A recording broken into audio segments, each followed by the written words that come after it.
ኢትዮጵያ በምስራቅ አፍሪካ ቀጠና ባላት የጂኦፖለቲካዊ አቀማመጥና በተፈጥሮ ሀብቷ ምክንያት ለተለያዩ ፈተናዎች ስትጋለጥ ቆይታለች። ኢትዮጵያ በየዘመኑ በታሪካዊ ጠላቶቿና በውስጥ ባንዳዎች ብትፈተንም በጀግኖች ልጆቿ የተባበረ ክንድ የሚያጋጥሟትን ችግሮች እየፈታች የጠላትን ኃይሎች ፍላጎት እያከሸፈች ትገኛለች። የፖለቲካ ጥያቄና የህልውና አደጋ አለብን የሚል ጭምብል ለብሰው የጠላትን ብሔራዊ ጥቅም የሚያስጠብቅ ኢትዮጵያን የሚያዳክም ከተዳከመች ኢትዮጵያ የስልጣንና የሀብት ፍርፋሪ የሚጠብቅ ባንዳ በዝቷል። ጀግናው አርበኛና የሀገር ፍቅር ሴት ባለቤት የሆነው የመከላከያ ሰራዊት እየወሰደ በመጣው አገርን የማዳን ተልዕኮ ጠላት ባይመክት ኖሮ ሰራዊቱ የኢትዮጵያ ሰራዊት ባይሆንና ልፍስፍስ ኃይል ቢሆን ኖሮ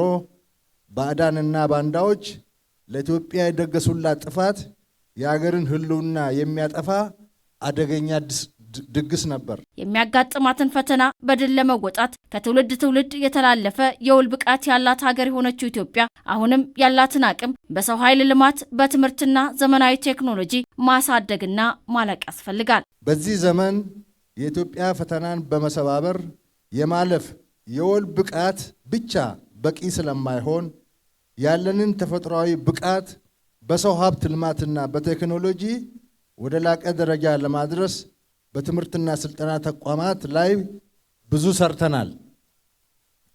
ይህንን የማሰልጠንና የማብቃት ተልዕኮ ለመወጣት እንዲቻል መከላከያ በርካታ የአመራርና የውጊያ ማሰልጠኛ ኮሌጆችና ትምህርት ቤቶች ከፍቶ የሰው ኃይል ልማት ግንባታ ላይ በመስራቱ ሰራዊቱ እየዘመነ መጥቷል።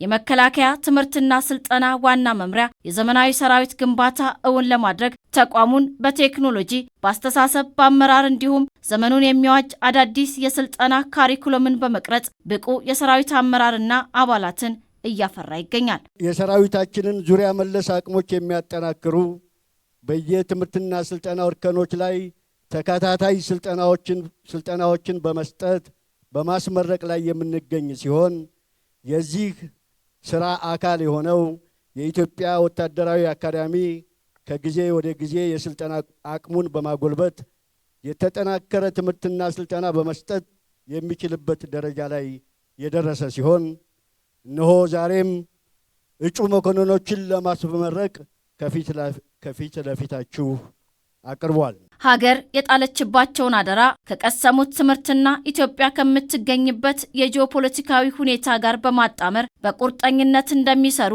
ተመራቂ እጩ መኮንኖቹ ይናገራሉ። ወቅቱን የዋጀ አሁናዊ ሁኔታውን የሚጠይቅ ዓለም አቀፋዊ ሁኔታና ሀገራዊ ሁኔታን እንዲሁም ደግሞ ቀጠናዊ ሁኔታን እኛ የምስራቅ አፍሪካ ቀንድ ሀገራት እንደመሆናችን መጠን እንዲሁም ደግሞ ከቀይ ባህር ወደብ ስር የምንገኝ ሀገር በመሆናችን እና ሌሎችንም አጠቃላይ ሁኔታዎችን ጨምሮ በመከላከያ ሰራዊት ደረጃ የሚደረጉ ሪፎርሞች እነዚህን ያገናዘቡና እነዚህ መሰረት ያደረጉ ናቸው። እኛም የዛ ውጤት ነን ብለን ነው የምናምነው።